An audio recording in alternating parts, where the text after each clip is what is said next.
Dear students, 11th class के first lesson का शेष भाग पहले वाली वीडियो में मैंने आप लोगों को एक वचन सांख्यिकी के बारे में न बता के बहुवचन सांख्यिकी और उसकी विशेषताओं के बारे में आप लोगों को बताया था। अब मैं आप लोगों को एक वचन सांख्यिकी और उसकी विशेषताएं बताने जा रही हूँ। तो एक वचन सांख्यिकी का मैंने पहले भी तुम्हें परिभाषा दी थी कि एक वचन सांख्यिकी किसे कहते हैं कि एक वचन सांख्यिकी में सांख्यिकी की विधियों का प्रयोग किया जाता है। तो विधियां क्या होती हैं? एकत्रीकरण करना, प्रस्तुतिकरण करना, वर्गीकरण करना, ये वाली चीजें, निष्कर्ष निकालना, ये वाली सारी हम इसमें लिखते हैं। तो सबसे पहले हम एक वचन सांख्यिकी की परिभाषा लिखेंगे। तो परिभाषा में तुम यही लिख देना कि एक वचन सांख्यिकी में सांख्यिकी की विधियों का प्रयोग किया जाता है, जैसे एकत्रीकरण करना, प्रस्तुतिकरण करना, निष्कर्ष निकालना इत्यादि। ये वाली बात तुमने इसमें लिख दी। फिर हम इसकी विशेषताएं लिखेंगे। तो यही बातें जो ऊपर हमारी विधियां, वही बातें हमारी इसकी विशेषताओं में आ जाएंगी। जैसे देखो, एक वचन सांख्यिकी की परिभाषा में सबसे पहली जो इसकी विशेषता है, परिभाषा मैंने आप लोगों को बता दी है। विशेषताओं में है आंकड़ों का संकलन। संकलन का क्या मतलब होता है? संकलन का मतलब होता है इकट्ठा करना। तो हमारा सबसे पहला कार्य क्या है कि आंकड़ों का संकलन करना। तो आंकड़ों, अभी मैंने बताया था कि विधियों का प्रयोग किया जाता है। तो आंकड़े संकलन करने की हमारी 2 या 3 की विधियां होती हैं। जिस प्रकार आंकड़े हम किस प्रकार के इकट्ठे करें, कैसे इकट्ठे करें, अनुमान लगा के इकट्ठे करें या गणना करके इकट्ठे करें, संगणना विधि से करें या न्यायदर्श विधि से करें, तो वे हमने आंकड़े इकट्ठे करे हैं अपनी सुविधा के अनुसार। अगर हमारा क्षेत्र छोटा है, आंकड़े इकट्ठा करने का क्षेत्र छोटा है, तो हम संगणना विधि का प्रयोग करते हैं। अगर क्षेत्र बड़ा है तो हम न्यायदर्श विधि का प्रयोग करते हैं। आगे आने वाले लेसन में मैं तुम्हें संगणना विधि और न्यायदर्श विधि के बारे में भी बताऊंगी, फिर आपको ये क्लियर हो जाएगा। अब है आंकड़ों का संपादन करना। संपादन करने का मतलब होता है कि हम आंकड़े हमने इकट्ठे कर लिए, इकट्ठे करने के बाद हम उसका किस प्रकार से संपादन करेंगे। जैसे संपादन में 2 चीजें हैं हमारी, एक तो है वर्गीकरण, एक है सारणीकरण। ये भी समझो आप, वर्गीकरण का क्या मतलब होता है। जैसे मान लो हमने अपने देश की जनसंख्या के आंकड़े इकट्ठे किए हैं।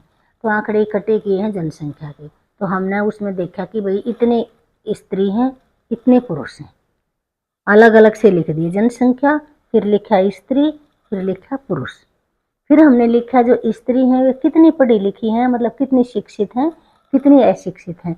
उसी प्रकार फिर हमने इस ईंट को भी लिख दिया कि भाई जो पुरुष हैं वे कितने शिक्षित हैं, कितने अशिक्षित हैं। जो शिक्षित हमारी जो स्त्रियां हैं वो कितनी रोजगार में हैं और कितनी बेरोजगार हैं। ऐसे ही पुरुषों का लिख दिया। तो उनको अलग अलग अलग अलग बाइफरकेट करना, वो हमारा क्या कहलाता है? वर्गीकरण कहलाता है। समझ गए ना? वर्गीकरण कैसे करते हैं, किसी भी आंकड़ों का वर्गीकरण करना। जैसे मान लो हमने एक स्कूल का ही अध्ययन करा, तुम बड़ी उस पर मत जाओ, छोटे पे जाओ। जैसे मान लो हमने अपने स्कूल के विद्यार्थियों का अध्ययन करा, तो सबसे पहले हमने लिख दिया कि स्कूल के विद्यार्थी, कुल विद्यार्थी लिख दिए। फिर हमने उसमें लिखा कितने लड़के हैं और कितनी लड़कियां हैं। फिर हमने उसमें लिखा जो लड़के हैं वे कितने आज के दिन प्रेजेंट हैं, मतलब, और कितने अपसेंट है। वैसे ही लड़कियों को कितने प्रेजेंट हैं, कितने अपसेंट हैं। ठीक है। फिर जो प्रेजेंट विद्यार्थी हैं उन्होंने कितना न होमवर्क किया है, कितना न होमवर्क नहीं किया।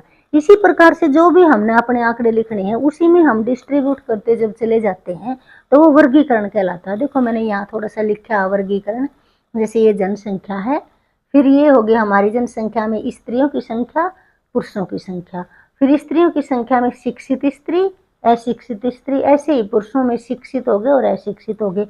फिर हमारे जैसे इस शिक्षित जो स्त्रियां हैं उसमें कितनी रोजगार हैं, कितनी बेरोजगार हैं। ऐसे ही हम इसमें लिखेंगे कितने रोजगार वाले हैं, कितने बेरोजगार वाले हैं। इसको आप और भी बढ़ा सकते हो, जो जो रोजगार वाले हैं वे कितनी प्राइवेट में नौकरी करती हैं, कितनी सरकारी में करती हैं। ऐसे ही फिर हम उनको लिख देंगे कितने प्राइवेट में करते हैं, कितनी सरकारी में। तो हमने उनका पूरा डिस्ट्रीब्यूट कर दिया, पूरा वर्गीकरण कर दिया। तो ये एक वचन सांख्यिकी की विशेषताएं हैं, एक तो वर्गीकरण करना और एक सारणीकरण करना।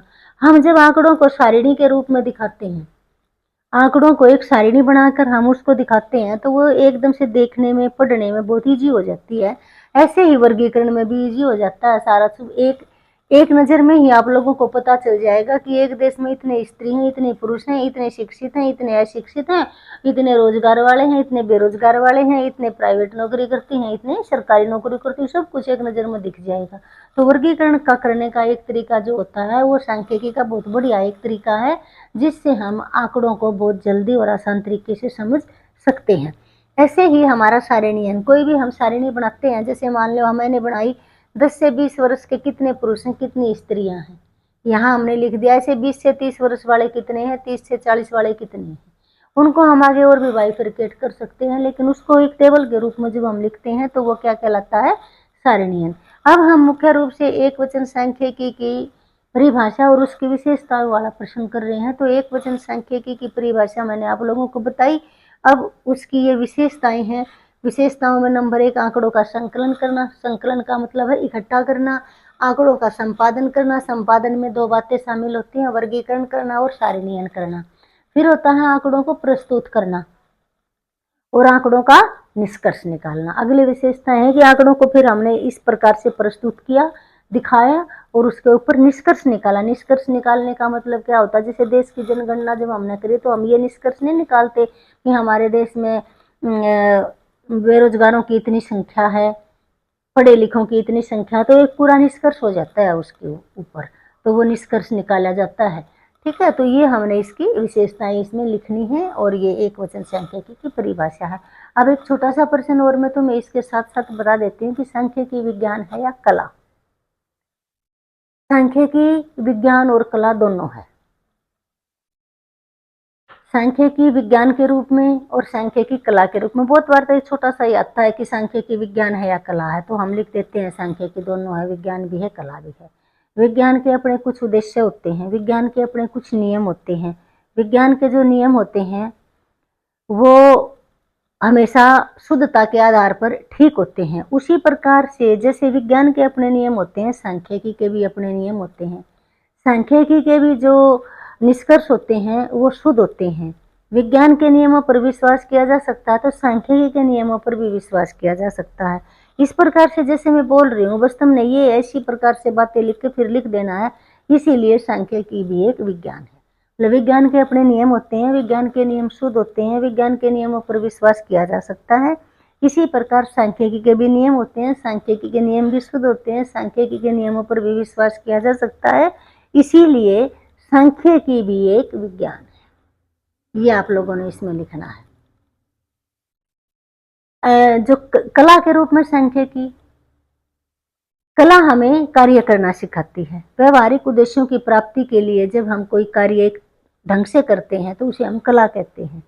तो ऐसे ही जो सांख्यिकी है ये भी हमें सिखाती है, कार्य करना सिखाती है। सांख्यिकी भी एक कला है। अब देखो, जो हमने सांख्यिकी में आंकड़े इकट्ठे करे, आंकड़े इकट्ठे करने के बाद उनको हमने प्रस्तुत करा, वर्गीकरण करना, सारणीयन करा, तो एक कला ही तो थी। तो सांख्यिकी भी एक कला है। निश्चित उद्देश्यों की प्राप्ति के लिए ज्ञान का व्यवहारिक प्रयोग करना कला कहलाता है। और निश्चित उद्देश्यों की प्राप्ति के लिए ही हम सांख्यिकी के आंकड़े इकट्ठे करते हैं, इसीलिए सांख्यिकी भी एक कला है। तो बस ये छोटी सी बात इसमें आप लोगों ने लिखनी है।